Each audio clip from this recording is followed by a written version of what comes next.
guys! Welcome back to my channel, or welcome if you're new here. My name's Kaylee. I don't know about you, but I have personally been in a bit of a slump lately, so I thought I'd sit down with you guys and talk about all the things that I find helpful when I am feeling this way. So I'm just going to be getting myself ready while I talk through everything. Bear with me, I'm not very good at talking while I'm doing things, so I'll try my best. I'm also not going to talk about or show any of the products that I'm using just because that'll be too confusing for me. So if you are interested in any of these products, they'll be listed in my description box for you guys. But I hope you guys find this video helpful. I'm going to be listing 10 things that I find useful when I'm in a bit of a slump. I personally find that when I am feeling this way, I get really in my head, I get really anxious. I find it really hard to be present throughout the day and focusing on the things I'm doing throughout the day. So all of these things are really aimed at being more present throughout the day. The first thing I have listed here is journaling. This is one thing that I tend to forget about, and it's such a simple, easy thing to do that it takes 5 or 10 minutes to sit down and journal, but I find it to be so effective. So I did just order a new journal. I just picked it up on Amazon, super affordable, and it's already arrived. I actually wrote in it this morning, but it has a morning section and an evening section. And the questions I find pretty engaging rather than it just being like, what are you grateful for? There's different questions. You can list out how your mood is, how you've been feeling. Just kind of keeps it interesting a bit. So I did start writing in that this morning, and I'm gonna try and stick with that because, like I said, it's such an easy, simple thing to kind of add into your routine, but is so effective. Especially waking up and doing it in the morning, I find that it's such a good way to kind of set your mind into thinking about positive things rather than waking up and just kind of getting stressed and anxious and thinking about all the things that have been making you anxious. So sitting down and writing out what you're grateful for, kind of setting an intention for the day, something you can also just kind of reflect on throughout the day and kind of come back to. So get yourself a journal that you find interesting, that has engaging questions for you, and that you think you would be able to stick to, because that's what it's all about, is sticking to that habit. And that's something that I struggle with, especially with journaling. I'll be good at it for a week and then I just stop, and because I missed one day, I just keep missing days after that. So I'm really gonna try and stick to doing it every single morning, every single night. It takes 5 to 10 minutes. You can even just get a notebook and just write out your thoughts. It doesn't have to be a proper gratitude journal. If you have a notebook laying around, start writing in that and just start writing positive things, positive thoughts, things that you're grateful for, just to kind of set yourself up for the day and end your evening in a more positive way. The second thing that I find helps me get out of my negative slump is doing yoga. This doesn't have to be yoga. It can honestly be any sort of movement, if that's working out, doing weights, Pilates, going for a walk, any sort of movement. But for me, that is personally yoga. The last couple of weeks, I've been kind of trying to force myself to work out, doing weights, because that's what I feel like I should be doing, and that's what makes me feel like I'm properly working out. But I just wasn't enjoying it, and it was really hard to stay motivated when I wasn't doing something that I was enjoying.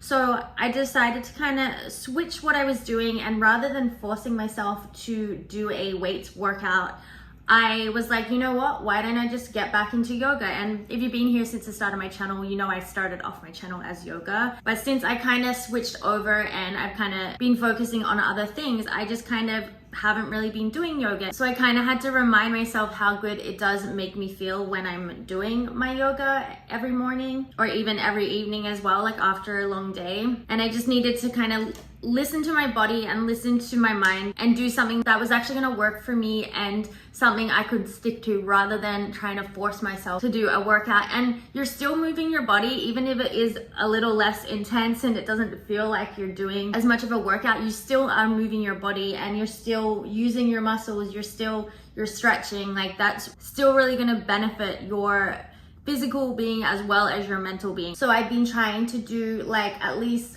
10 to 20 minutes of yoga in the morning, and it's already made such a difference. I usually will add a little bit of meditation in there as well, just to clear my mind, set my intentions for the day, and to just make me feel a little more relaxed going into my day. And then at the end of the day, after a busy day at work, using it as a way to wind down and just forget about everything that's kind of happened throughout the day. So find something that works for you, whether that is going to a Pilates class, bike riding, going for a walk, yoga, doing weights, whatever it is that works for you. Don't force yourself to do something that you think you should be doing. Listen to your body and do what feels better for you, better for your mind. And that'll be a lot easier to stick to that rather than trying to stick to something that you're not enjoying. The next thing I have here is getting outside. This is honestly a big one for me and one that I tend to forget about, and I forget how good it makes me feel. Just getting outside, whether that's going for a walk, going out on your balcony, literally stepping outside. It honestly, the second I step outside, something about it just instantly makes me feel less anxious. I do work inside, so whether I'm at home working or I'm at my part-time job, which is also inside, I spend a lot of time inside. I feel like that kind of affects me a little more than I realized, and so I need to try and make more of an effort to get myself outside, even if it's not sunny, because it's often not sunny in Vancouver, so I kind of have to work with what I got. But even if it's not sunny, just stepping outside makes a huge difference. So even today, like, I didn't really have a reason to go outside, but I decided I was just gonna go for a little walk and get myself a coffee, sit outside and read for a little bit, and then walk home, just to kind of get myself in a more positive state of mind, because I wasn't feeling great this morning, both physically and mentally. And so I was like, you know what I'm gonna do? I'm just gonna go for a little walk. And it instantly made me feel better. So I feel like that is a big one that we tend to forget about, but can honestly make such a difference. And again, such a simple thing to do. You could literally go out on your balcony for 5 minutes. Like, it doesn't need to be this huge long walk, however much time you have. I know most of us have like full-time jobs. You don't get a lot of time to kind of put towards this sort of stuff, but 5 minutes a day I feel like is very doable. The fourth thing I have here is being present throughout the day. And like, this sounds like such a, I don't know, a cliche, but something that I find isn't just something that happens throughout the day. I feel like it's something that you need to intentionally do and almost train your mind to be present throughout the day. I find I get in these habits, and that's kind of what I've been going through recently, is I've gotten in the habit of being so in my head, and I don't realize it until I'm like in this very anxious state of mind and find myself constantly just feeling anxious and stressing about things that haven't even happened yet or things that could happen.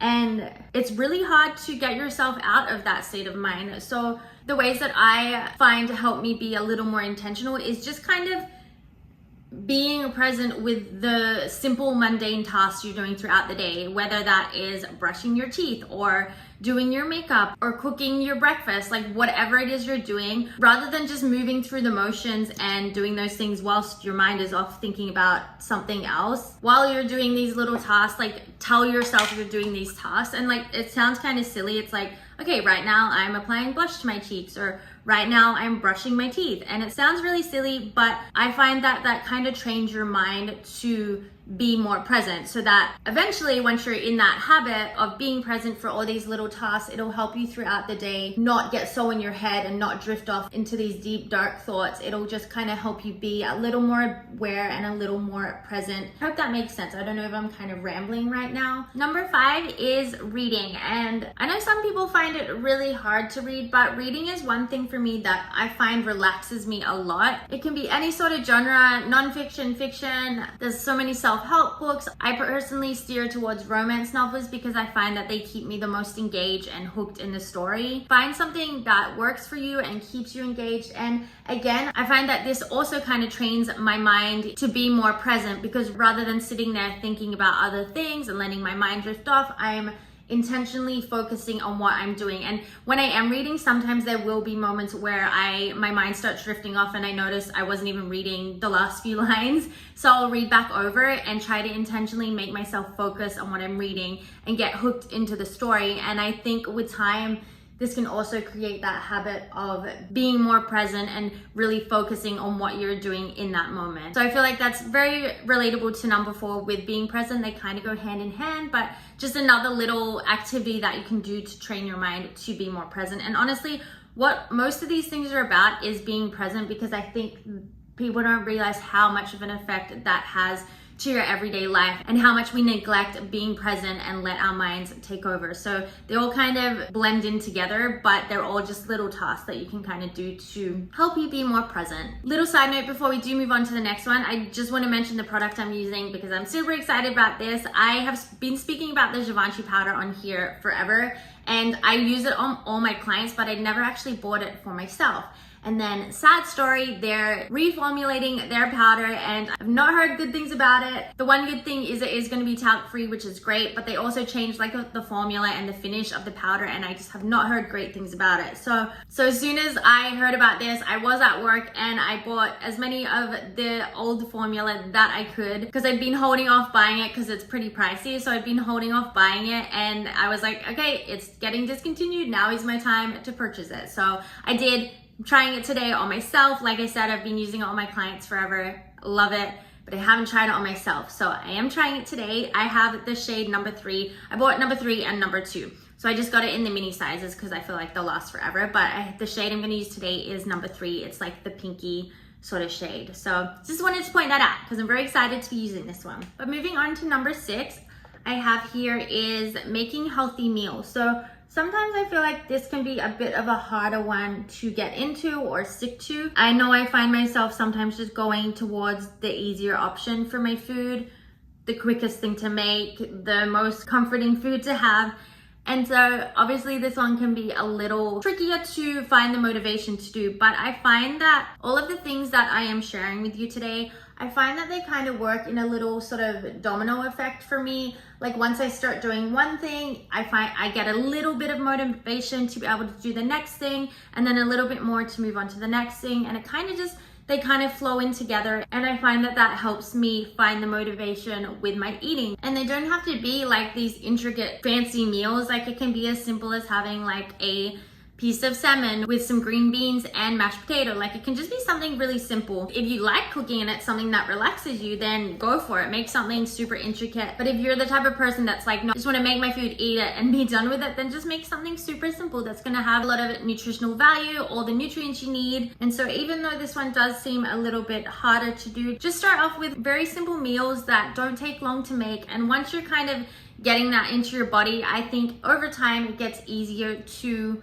steer more towards healthier meals. And like I look up a lot of my recipes on Pinterest. They have super simple, easy recipes on there that are really easy to follow along. So look up some recipes, write out your grocery list with all your like healthy ingredients on there, do your grocery shop, and just try to make it fun for you and do what works for you. Number 7 is to have a self-care routine. And this can kind of sound, I guess, a little bit materialistic sometimes. Like it makes you think you need to like have this intricate skincare routine, or just like you're focusing on your appearance, but it's not really about that. I find that when I'm focusing on little things like my skincare routine, adding little steps in, like doing a face mask, I find that it makes you feel good. And it's not about trying to like fix all these issues with your skin or you're not happy with your appearance. It's more just about how it makes you feel. And if I'm taking care of myself, I think that automatically makes me feel good. So I try to take more time with my skincare routine and really like think about all the products I'm putting on my face. And again, just being more present with my routine. And sometimes I'll add in a little face mask if I'm feeling like I want a little bit of something extra. Even having a bath. I love having a bath. I put some YouTube videos on that I let play. I'll either have a cup of tea or a glass of wine, whatever I'm feeling that night,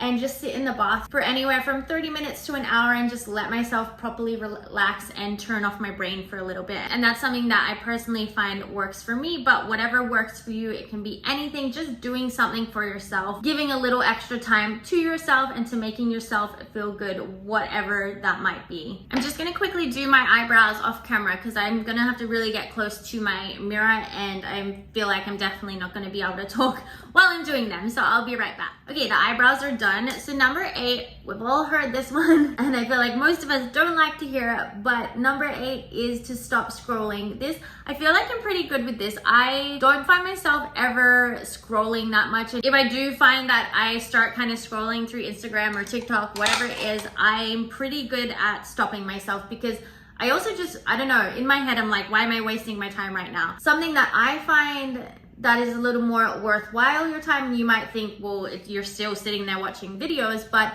I find that watching a YouTube video tends to be more worth my time, because watching longer videos, I find they tend to be a little more educational or a little more engaging. Like if we're scrolling through Instagram Reels or TikToks, usually the videos are going to be anywhere from like 10 seconds long to a minute. And I find that when I am watching these shorter videos, I'm not really paying attention to what I'm watching, unless it's something that happens to be really funny or is a little bit engaging, I find that I'm not really focused on what I'm watching, and it's more about the activity of scrolling through rather than actually watching valuable content. And so that's why I find having like a longer video on is gonna be more worth your while, because like I said, they tend to be a little more educational. I also find that it tends to help with being more engaged, having better focus, because you're focusing on this one thing rather than jumping from one video to the next video to the next video. You are focusing on this one thing. It's keeping you engaged if you're watching something that's informative or that you find interesting. Especially with scrolling like right before bed or as soon as you wake up in the morning, I feel like those are the two worst times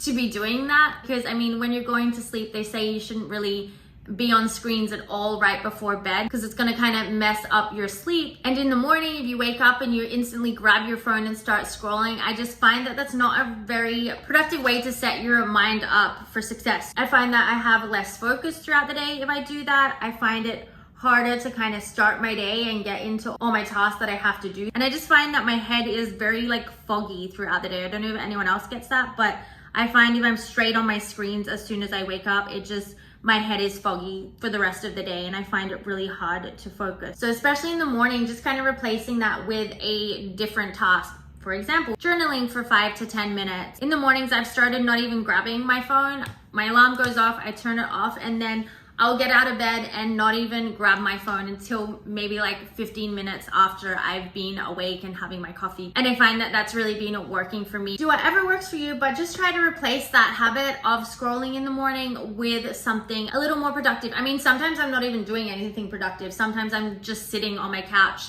staring out the window, drinking my coffee, and I think that's even better, because I'm kind of just taking in the view, getting my morning sunlight, just kind of letting myself wake up and set my rhythm for the day rather than just jumping on my phone straight away. So moving on to number 9, I have to listen to a podcast. So this is one thing for me that, again, I always forget about. I have a podcast that I love listening to when I'm ever in my head feeling anxious, overthinking everything. I love listening to the Mindset Mentor. He speaks all about how the mind works, and he does do some more like businessy motivational talks as well, but a lot of what he does is just kind of figuring out the human mind and why we are how we are, why we think how we do. I find that listening to him really helps me when I am going through those anxious phases. I know that I can jump on his podcast, scroll through the many episodes that he has on there, and I know I'm gonna find something that is going to relate to how I'm feeling right now. Like I said, he has a lot of businessy stuff, goals. He also talks a lot about like health things as well. He talks about anxiety, he talks about stress. Like, I always find something that I can relate to with how I'm feeling. If you haven't listened to him, check him out, The Mindset Mentor. I just listen on Spotify. But I find that listening to his podcast always gets me out of my anxious state of mind, because I'm focusing on what he's saying and he's helping me to understand why I'm feeling the way that I'm feeling. So I honestly hadn't listened to his podcast in a really long time. And like I said, I've not been feeling great lately. So I've been trying to go back to these things that I know always make me feel good. And his podcasts are one of them. So find something that works for you. It doesn't need to be like a mindset podcast. It could be something funny that you like listening to, or just something that's entertaining. But for me, listening to like a mindset podcast is what works for me. It's what motivates me to get out of my slumps when I'm in them. So find something that's going to motivate you, keep you engaged, be educational for you, whatever it is. Find something that's going to get you out of your head and more intentional, again, about being present. Then the last thing I have here is to clean your space. So I'm pretty good about keeping my apartment clean, but I find that when I am feeling a little more anxious, a little more in my head, I kind of let the very simple tasks go, whether that is folding up my laundry or washing a dish that's in the sink. I think having a clean, tidy space is very relaxing for the mind, and I think the clearer your space, the clearer your head. I feel like that's something we all kind of know, but for me, it's also about the action of doing specific tasks makes me feel relaxed. Whether that is doing my laundry, washing my dishes, wiping down the benches, like whatever it is, I find that doing these tasks really helps to relax me, because one, you're focusing on something else. This is another good way to be more present with what you're doing, focusing on wiping down the bench, focusing on folding up your laundry, being more intentional about it. So I find that it's a really good way to relax my mind and be focused on the tasks that I'm doing. So if you are the type of person that usually has a pretty clean space like me, focus more on the little tasks that you can do to make your space feel cleaner, even if that is just doing your laundry. I know for some people it's like rearranging your apartment as well, like moving things around, making your space feel more new, decluttering if you've got cupboards that are full of clothes that you don't wear, or just files, papers, whatever it is. Clearing out your space like that is said to give you a clearer mind. So that is number 10. I'm just gonna quickly do my lips because I can't really do my lips and talk at the same time. I'll be right back. That was perfect timing. I finished my makeup and I finished all of the 10 things that I wanted to share with you guys. I hope you found this video helpful. I'm sure I'm not the only one that has been feeling in an anxious slump. And so whilst I'm trying to get myself out of this slump, I hope that I've also helped you, and I hope you find all of these things helpful. Like I said, you don't have to do them all. Pick out the ones that work for you and that make you feel good. But I do really hope that I've helped you, and I hope that I didn't ramble too much. Like I said, I find it very hard to do things and talk at the same time. So hopefully there wasn't too much rambling. Hopefully everything made sense to you. But as always, thank you so much for being here and watching this video, and I'll see you guys in my next one. Bye!